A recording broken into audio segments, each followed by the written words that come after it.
Hi, welcome. My name is Mr. Graba. This is a review of the innate immune system for AP biology. So we're going to jump right into it and take a look here. Move my face out of the way. And we're going to see that innate immunity is a very quick general response to infections that we get or to pathogens that are trying to get into our bodies. Some innate immune barriers that we have would be the skin and epithelium and the linings of our organs that prevent any pathogens from getting in to our bodies. Phagocytes, which are cells that roam and engulf foreign particles and pathogens that might happen to get into the body. The complement system of proteins that we'll take a look at later, and natural killer cells. One of the keys with innate immunity is it is immediate. It is something that works against pathogens immediately upon their entry into our bodies. It's not a specific response to one specific pathogen. It works against large groups of different types of bacteria, different types of fungi, different types of viruses. Whereas adaptive immunity, that we'll focus on in a different video, that focuses in on fighting off a specific pathogen. So specific antibodies are made against specific pathogens. Specific T cells are made against specific pathogens. This takes a much longer time to fight off infection than innate immunity does. So we will start with our look at innate immunity by looking at what goes on in invertebrates first. In insects, insects have an exoskeleton made of the polysaccharide chitin. It's kind of a tough polysaccharide that covers the outer part of the insect's body that's exposed to the outside world and helps to prevent entry by microbes and pathogens and nematodes that might be trying to get in. Insects also produce in their digestive system a very general enzyme called lysozyme that disrupts the formation of bacterial cell walls and works against a wide range of bacteria, again, which is why it's considered part of the innate immune system. Also wandering through the hemolymph or blood of the insect are specialized cells called hemocytes. Hemocytes will either carry out phagocytosis on pathogens that may try to enter into the insect, or they make antimicrobial peptides that will disrupt the formation of fungal and bacterial plasma membranes. A very interesting defense mechanism that insects have has been extensively studied in this organism right here, the Drosophila melanogaster, and it's called the toll receptor pathway. And toll is a receptor that's found in fat body cells, a special type of cell important in the immunity of insects. And there's something very analogous to it that we find in vertebrates, which is why we would bring it up now. But what we find is, if we take a look, this, by the way, is a picture of a mutant Drosophila that did not have the toll receptors. It had a mutant toll receptor, and these are the little hyphae of fungi that killed this particular Drosophila now growing out of it. But there are receptor proteins in the hemolymph or blood of the Drosophila that are specific for different pathogens. There are receptor proteins for pieces of fungi or yeast or gram-positive bacteria that, when pieces of these particular organisms bind to them, set off a cascade of reactions that leads to the activation of a protein called Spetzel that binds to toll, the toll receptor of fat body cells, and activates them. And the activation of that toll receptor leads to a signaling cascade resulting in the production of, and if we take a look at the next slide here, resulting in the production of a couple of different antimicrobial compounds. Drosomycin, diptericin. Drosomycin would be effective against fungal infection and gram-positive bacterial infection that you see here. Diptericin would be effective against gram-negative bacterial infection. And like I said, there's something very analogous to this toll receptor signal pathway in vertebrates, which is why we would take a look at it first in Drosophila. So now we'll move on to what happens in humans. And as we take a look at what we have as innate immunity for humans, we've got our skin, obviously, that is going to protect us. We have mucous membranes lining our passageways that are open to the outside. That produce mucus that traps bacteria, saliva in our mouth, tears that we produce. All of those serve to wash away microbes and prevent them from colonizing our bodies. We also produce lysozyme in saliva and in tears and in our mucus that is, again, going to help disrupt the formation of bacterial cell walls. Our stomach has a very low pH, so any bacteria that happen to make it that far are often killed by the very low pH in our stomach. And the sweat and the oils that are produced on our skin actually keep the pH of the skin somewhere between 3 and 5, which is also very inhospitable for many pathogens to survive in. Okay, so what we see here in this picture are the toll-like receptors that we find in mammalian macrophages and dendritic cells, the cells that roam the body and carry out phagocytosis of pathogens that might have gotten into the body. And these toll-like receptors are similar to the toll receptors of insects in that they recognize molecules that are unique to microbes that you wouldn't find in a vertebrate body. For example, lipopolysaccharides, which we'd find in bacteria. They bind to one specific kind of toll-like receptor.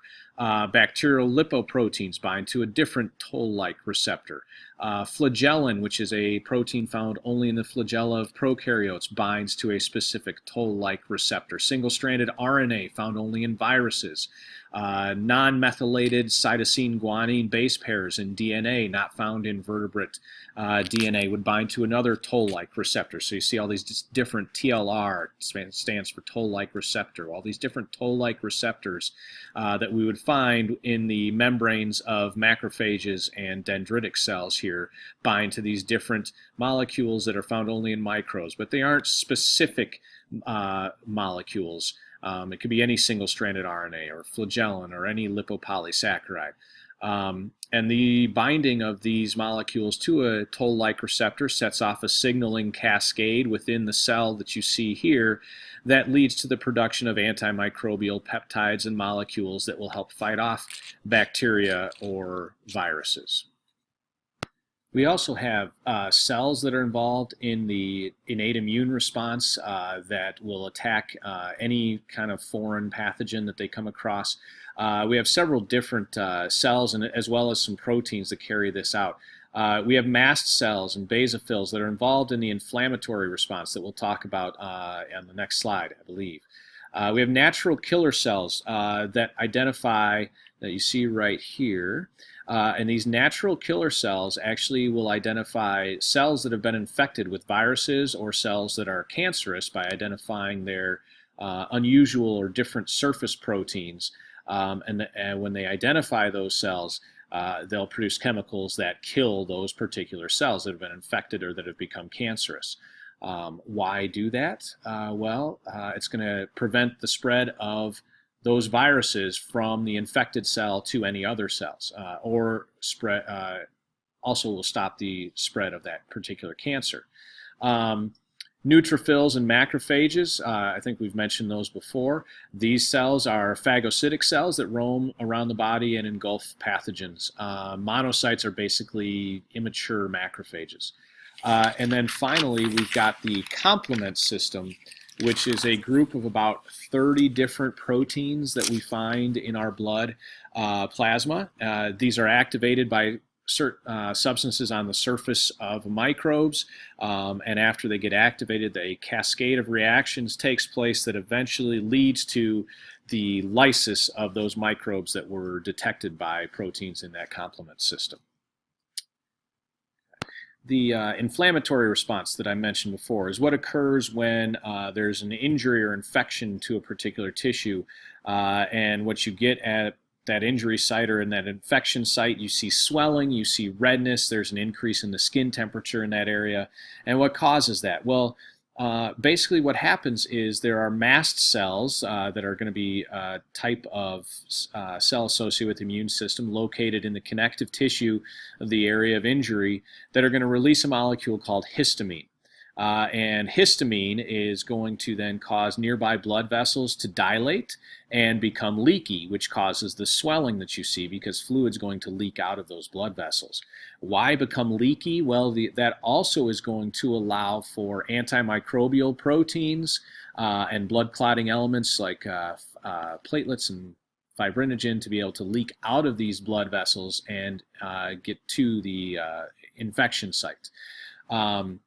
Macrophages near the infected area are also going to start releasing signaling molecules that increase blood flow to the area and brings neutrophils, other, like we said, phagocytic cells, to the wound area.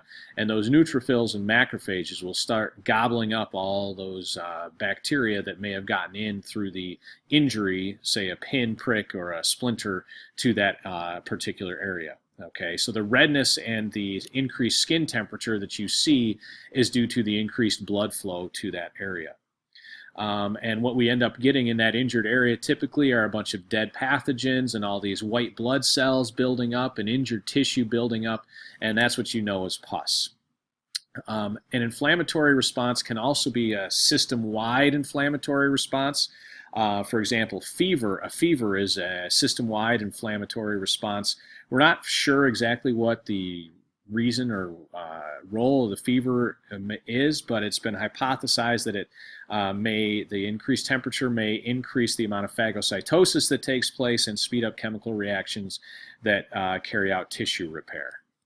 Of course, some bacteria have evolved ways to evade innate immunity, and not just bacteria, but all pathogens. If they hadn't, we would probably never get sick. So clearly there are ways around the innate immune system, and there's many examples. I'm just going to give you a couple. One, we learned earlier that many bacteria have a capsule around the outside.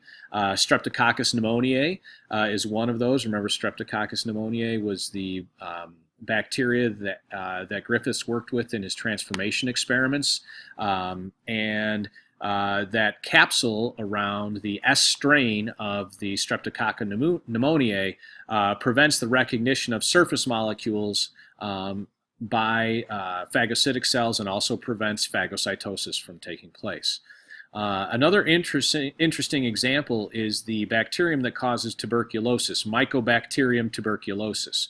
And what this particular organism is able to do is it is able to produce a molecule that once it gets, say, a phagocytic cell engulfs it, once it gets engulfed, what's supposed to happen is this phagosome that's produced after the bacteria has been engulfed is supposed to fuse with a lysosome. The lysosome digests the bacteria, and there's no more bacteria.